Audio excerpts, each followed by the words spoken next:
हमारी तारीख है वो तकाजा करती है कि हम ज़रा संभल के बात करें और इसे सियासत से आलूदा ना होने दें और उससे एक अलग रखें।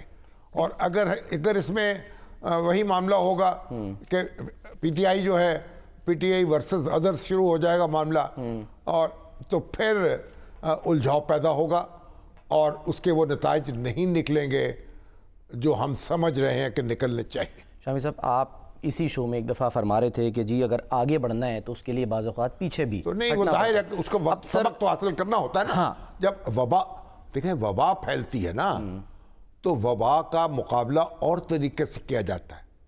अच्छा। और जहाँ पे किसी फर्द पर कोई बीमारी हमलावर हो जाए उसका इलाज और तरीके से होता है।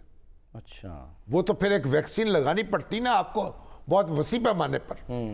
कोरोना का मुकाबला कैसे किया आपने? तो ये जो यहाँ पर क्या किस चीज़ की ये जो वायरस फैला है हमारे मुल्क में, जिसने आईन शिकनी का और कानून शिकनी का और फिर सियासत में जो आलूदगी हुई है, हमारे अदारे जिससे आलूदा हुए हैं, तो उसका भी तो हमें मद्देनजर रखना पड़ेगा ना। और ये ख्वाजा आसिफ साहब कह रहे थे भाई तो वजीर आजम की सवाबदीद है, जिसको चाहे आर्मी चीफ बनाए, बिल्कुल है, लेकिन कोई तरीका सलीका भी तो हमें सीखना चाहिए ना। अभी तो हम ये तय नहीं कर सके कि एक्सटेंशन कितने साल की देनी है नहीं देनी है। हर साल हर वक्त जब टेन्योर पूरा होता है झगड़ा पड़ जाता है।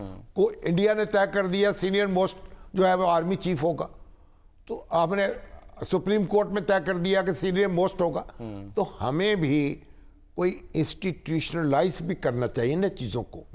तो ये वो मामला नहीं है कि आंखें बंद करके वजीर आज़म जो चाहे कर लें और आंखें बंद करके हिज़्ब इख्तिलाफ वाले जो चाहे कर लें। ऐसे मामला नहीं चलेगा, हम अपना नुकसान कर बैठेंगे। आर्मी चीफ तो फरमा रहे हैं कि जी कोई डील नहीं सर, लेकिन चलिए आर्मी चीफ अपनी जगह है सर, लेकिन सवाल मेरा ये है उनका एहतराम, हमारे वो सारा आंखों पर उनका कहा, तो ये तो मामला फिर फैसला हो जाना चाहिए था ना। एक साल जो है वो लटकता क्यों चला आ रहा है? स्टेलमेट इसका जवाब तो फिर उनके भी जिम्मे है ना।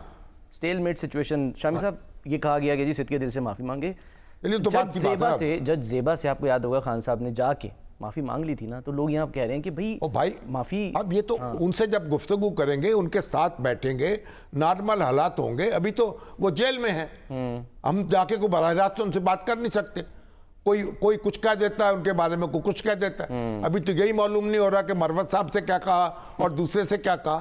थोड़ा सा टेम्परेचर कम हो, हालात नॉर्मल हो, कम्युनिकेशन हो सके, बातचीत हो सके, फिर गलती का एहसास भी दिलाया जा सकता है और उसका एतराफ़ भी हो सकता है। तो थोड़ा हमें नॉर्मलाइज भी तो करना होगा ना चीज़ों को।